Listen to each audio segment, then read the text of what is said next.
Something has happened where we're having two clips run at once, and I don't know why. I'm going to try once more, see if I can hear this. The atheist's way to get out of economic strife. In other words, harsh reality. With your business brain, successful guy, where's America gone wrong? What's the answer?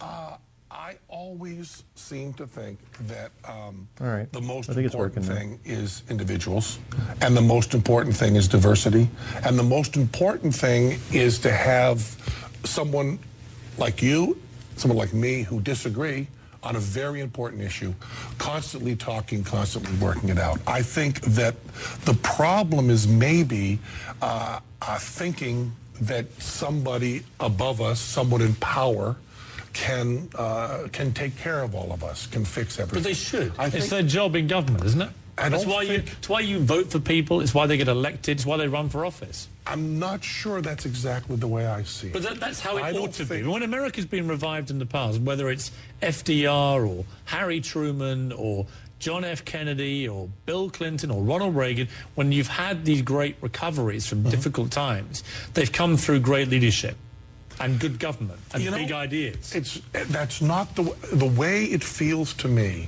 is that when you wait for a decision to be made from someone in power above you, and you give up your personal responsibility, you give up your own power, that's where the danger comes. But right now, small business people, for example, they have absolutely no mechanism out there to get their businesses going again. We just don't. It's just not there. Right.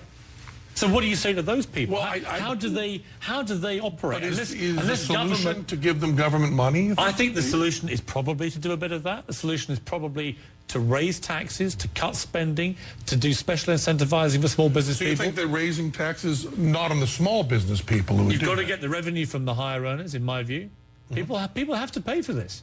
But it's always going to be the middle class that's going to have to really pay. You can't really get the money from the rich because I agree. Even if you tax them 100%. I come from a quaint, old-fashioned view. You look after the poorest people in the community first.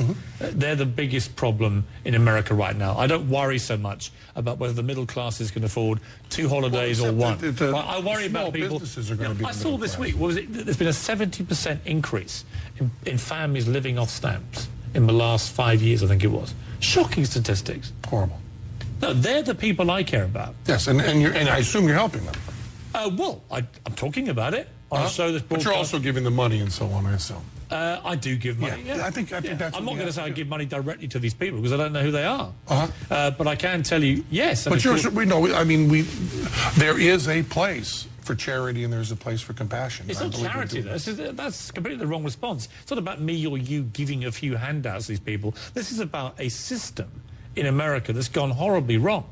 And 1 in 7 Americans is living off stamps. This system is broken. Well, that's 6 in 7 Americans that can help them.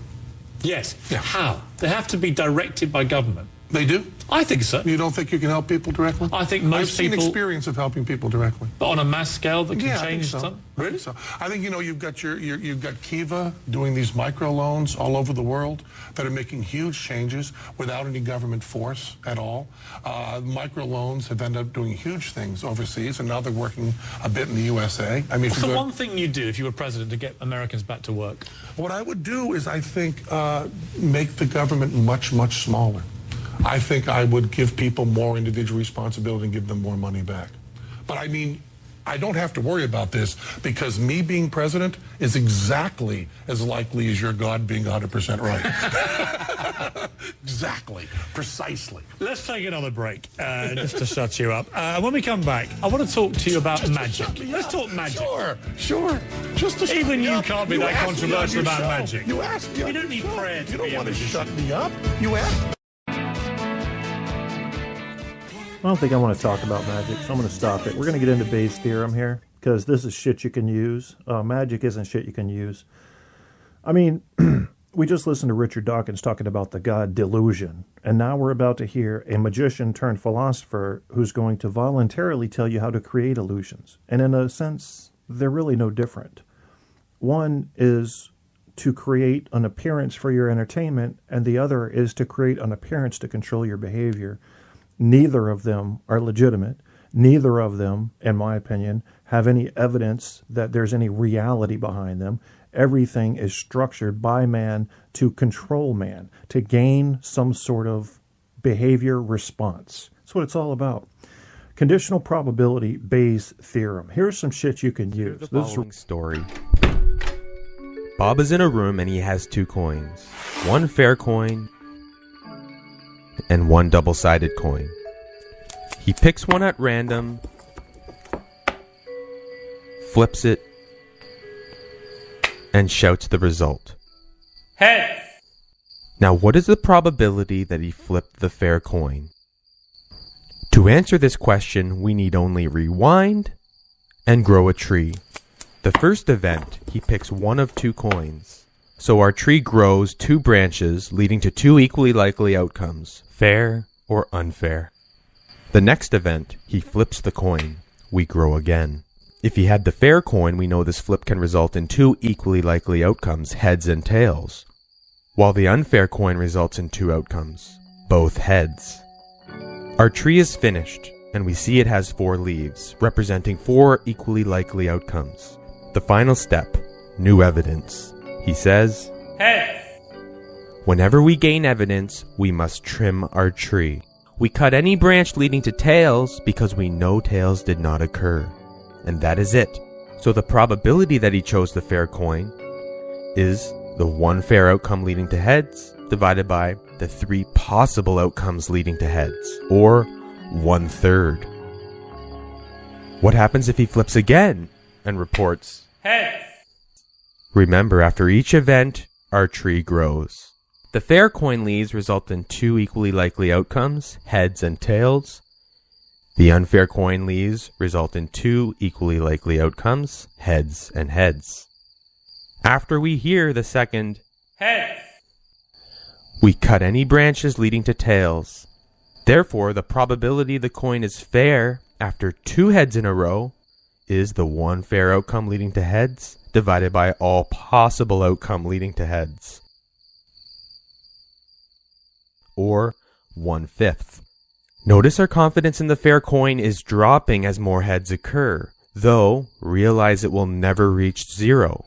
No matter how many flips occur, we can never be 100% certain the coin is unfair. In fact, all conditional probability questions can be solved by growing trees. Let's do one more to be sure. Bob has 3 coins. 2 are fair.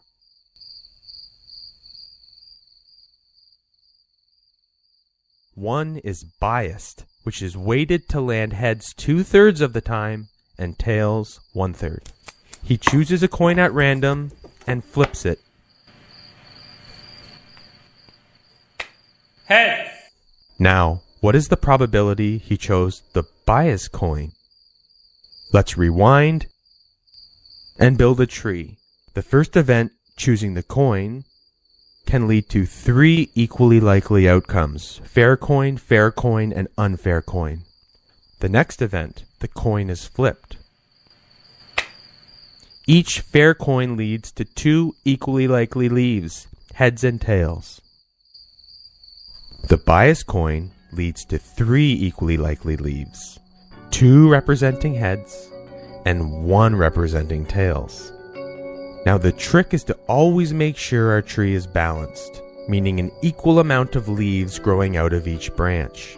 To do this, we simply scale up the number of branches to the least common multiple. For 2 and 3, this is 6.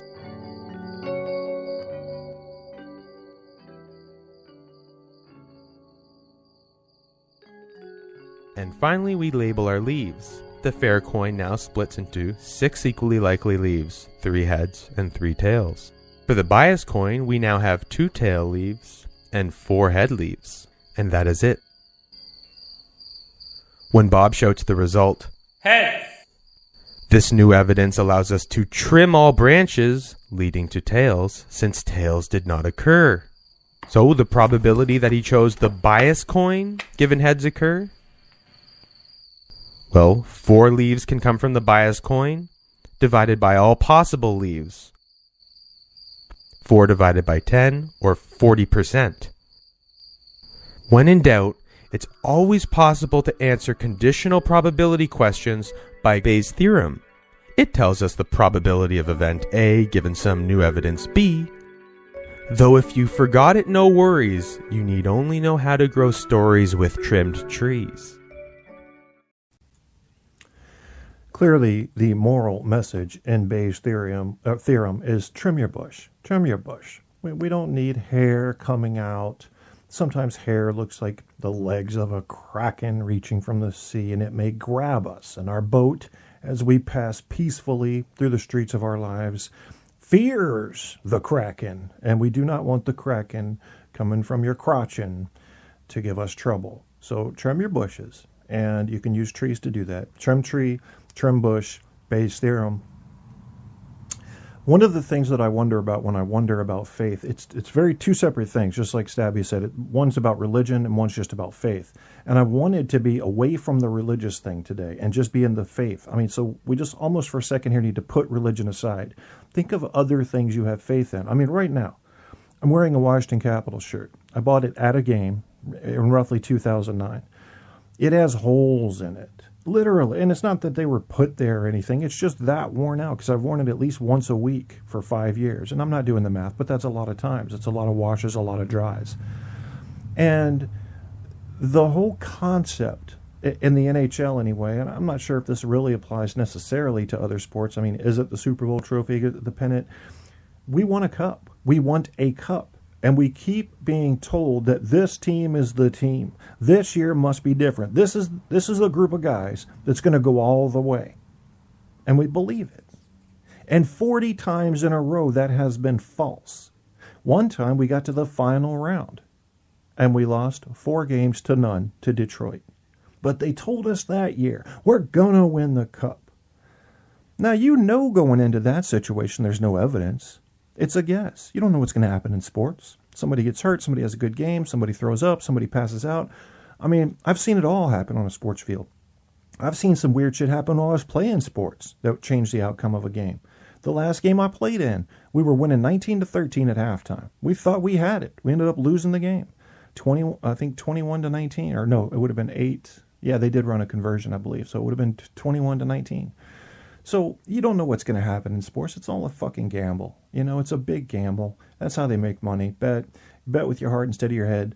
Go with statistics. Use Bayes' theorem. Use all those theorems. I don't know a bunch of them off the top of my head, but I know how to work out probabilities, and I spent a considerable amount of time learning statistics. And statistics, if you've never studied it formally, is not what you think it is. It gets very complex. There are many, many Greek letters to learn. And it's hard to apply that to religion, which is another reason I need to step away from it for a second.